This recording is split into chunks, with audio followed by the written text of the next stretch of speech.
Hello, I'm Kerry Bannigan, founder of the Conscious Fashion Campaign, and today I'm joined by Lewis Perkins, president of the Apparel Impact Institute, and we are going to discuss institutions and media with a focus on sustainability.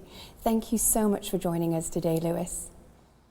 Thank you so much, Kerry. It's a pleasure to be here. So let's start with this, Lewis. Tell us about the mission of the Apparel Impact Institute and your journey to where you are today. Absolutely. So I have the pleasure of running this organization called the Apparel Impact Institute, which was created in 2017 by a group of very interested industry-driven partners at the Sustainable Apparel Coalition, following support with organizations like the Sustainable Trade Initiative, IDH, HSBC, and some leading brands that came in to basically roll out a program that would scale impact solutions. So kind of stepping back from, the jargon of it, basically what we recognized was that the industry was ready to really look at the approach of scaling impact. And we had a lot of the great tools. We knew some of the best practices. We knew the direction we needed to go in many cases, and we could start the heavy lifting of scaling solutions immediately. But it also sets the stage for how do we pipeline in the right roadmap over the next 10 years or less, if we're talking about the climate goals of 2030 and ultimately the Sustainable Development Goals. And then you asked me about my personal journey. So prior to this work, I was running the Cradle to Cradle Products Innovation Institute, which is focused on applying the cradle to cradle design principles to products in order to create a circular economy. We had created a fashion positive initiative back in 2014, working with leading brands around defining a materials library based on agreed upon criteria for what makes a material circular, going by fiber type and dyes and trims and other types of materials that go into the building blocks of fashion. And from that, I became passionate about this space and very interested in how we could really scale impact solutions, measure it, and report it back, which is the goal of Apparel Impact Institute. Our mission statement is to say we identify, fund, scale, and measure proven solutions that help the industry reach its goals. Thank you so much for that. And the Apparel Impact Institute plays a critical role for the sector to scale impact. So let's talk about this. What is the importance of advocating for collective action? Absolutely. Well, when you share a supply chain and when you share suppliers, and I was just listening to our friend Jill Dumaine from Bluesign talking really about the relationship on the ground to the humans who are the workers who are making these products. The industry is sharing this. It is a collective resource that we're all building our products from. We are designing, using, and leveraging a shared supply chain.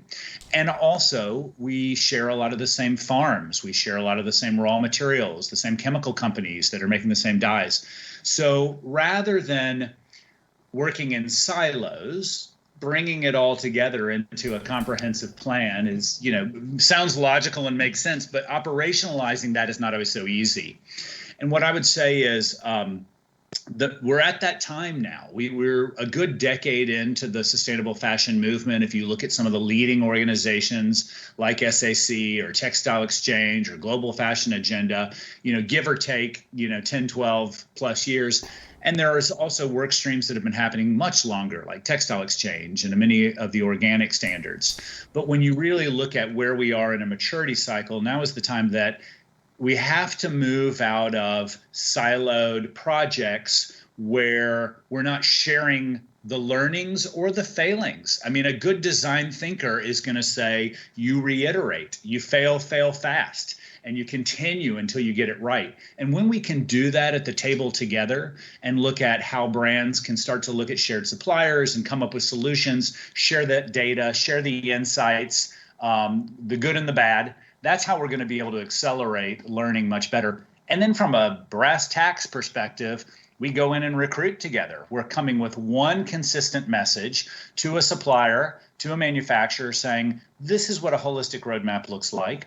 And we want you to approach our programs collectively in the following ways. So when I talk about collective action, certainly I talk about brands and retailers coming together around shared supply chain, but it's also very critical that all of us on the nonprofit, NGO, membership association, standards world side that are creating the solutions, we have to come together as one to present that holistic and comprehensive approach. And we're doing it. We've been working, a group of us have been working as a group called the Fashion Conveners for the last 3 years. And then out of that, some really strong alliances are coming around data sets, around tool alignment. So it's a pretty exciting time for this buzzword that we throw out there, collective action, which is actually happening. Thank you for that insight. And taking everything you said there, it's all about collective action and together. And that brings me to a very important goal on the SDGs, Goal 17, Partnerships for the Goals. And the reality is the Sustainable Development Goal Agenda, which is the blueprint for a fairer world for people and planet, it cannot be achieved without strong global partnerships. So let's discuss now, Lewis, what is the need for collaboration between institutes like yourself, as well as members and partners like the conveners that you mentioned, and media really working together to engage global citizens? Absolutely. Well, I think piggybacking on my last statement and even just seeing Jill present, and I reference her because she's a friend. She's been a partner from Patagonia days to Blue Sign days.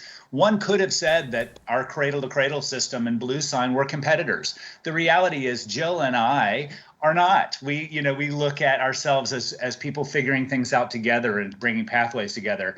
That means that the role that she's in today and the role that I'm at Apparel Impact Institute, for example, we can start to see intersections.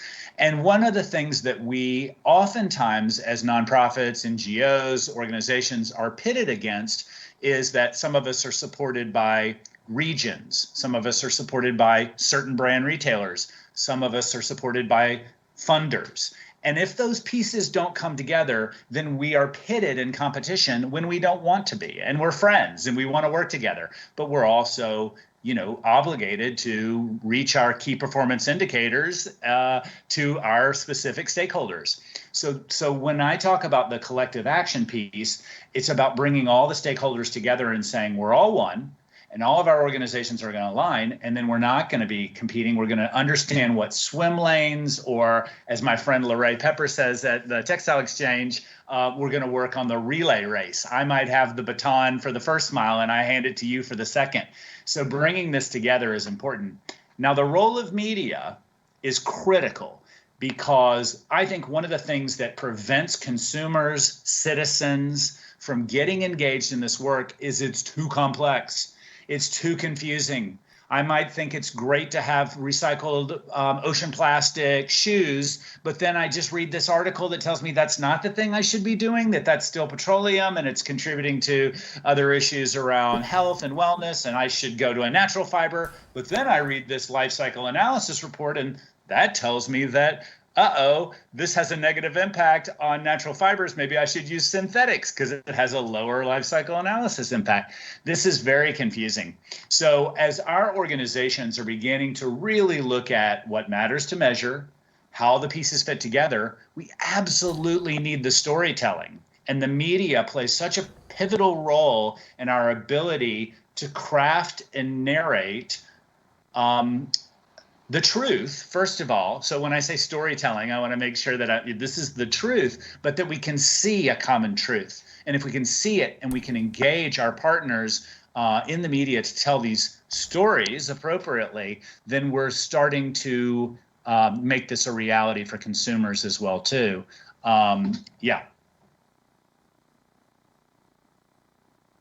Thank you so much for that. And I'm going to come back to your part there about the storytelling. It's a very, very important part here. But something I truly believe about the Sustainable Development Goals is it provides a unified language, not just for the sector, but for society. And it connects us as an industry across the value chain. How can a common narrative be a market driver for us?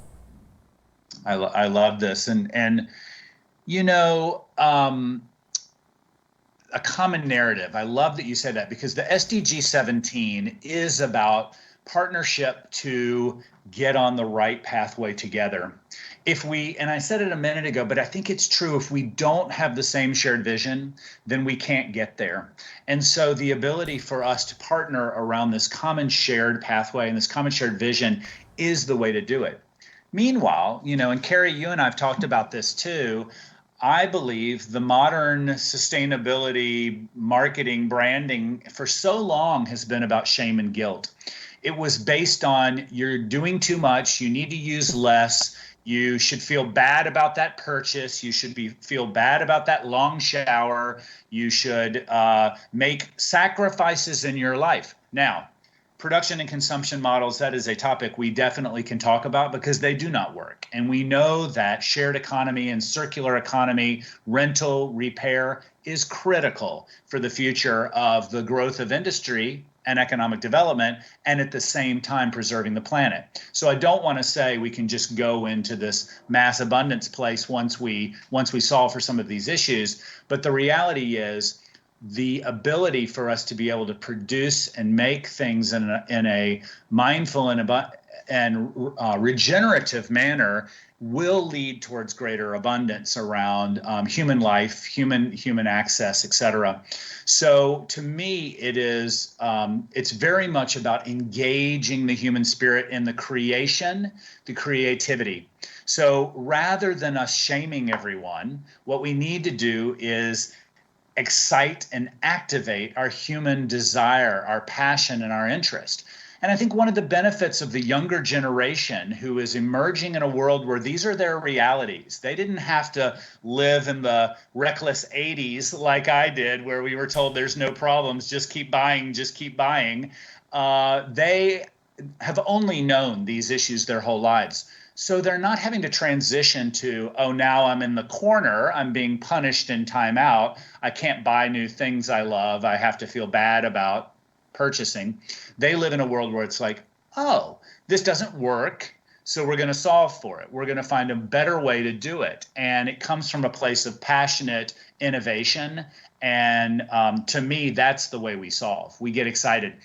As humans, I've always believed that we are creators. We love to build. We love to design. We love to create. We're artists. All of us are artists in one way or another. So let's take this movement on as that exciting new venture for us, our age of enlightenment, our golden age. That's where we are. And I think the history books will look back on this decade or century or millennium as an age of enlightenment. And to me, the storytelling in media and the partnering around that is everything to get us excited.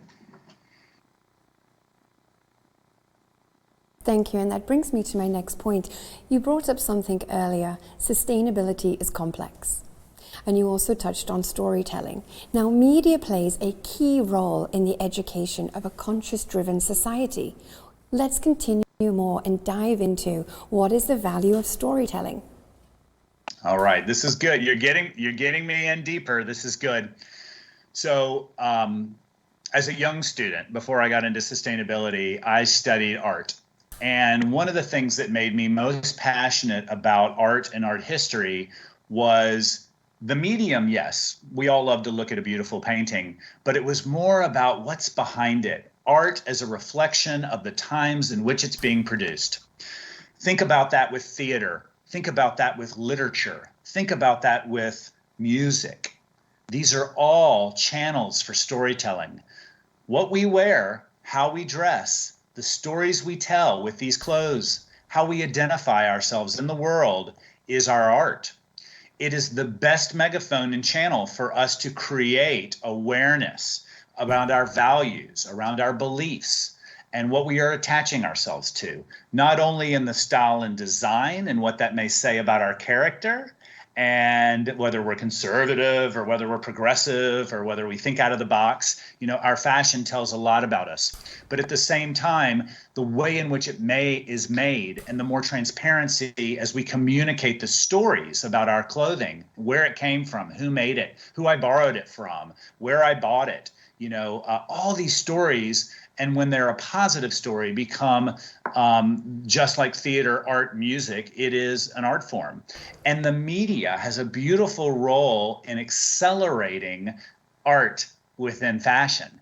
And so to me, that is the value of the storytelling around all of this. So it is at the media level, it is in film, it is in magazine articles, it is in the runway, it is on the cover, but it's also in the storytelling that I tell you about this shirt, and I know the guy who made it, and I know the material choices he made, and I happen to know the guy. But through storytelling and media and social media, we can all know the guy or the woman or the people. We can all know the stories. And that's the beauty that we have today of also aligning social media and the ability for us to really dive in and feel like we have a personal relationship to individuals through platforms and mediums like Instagram or TikTok or YouTube or Vimeo. We can feel that relationship. That's beautiful, because then I care. I'm not going to discard this and treat it like a commodity when I know the story around who made it, how it was made, what it is made of, maybe who owned it before me.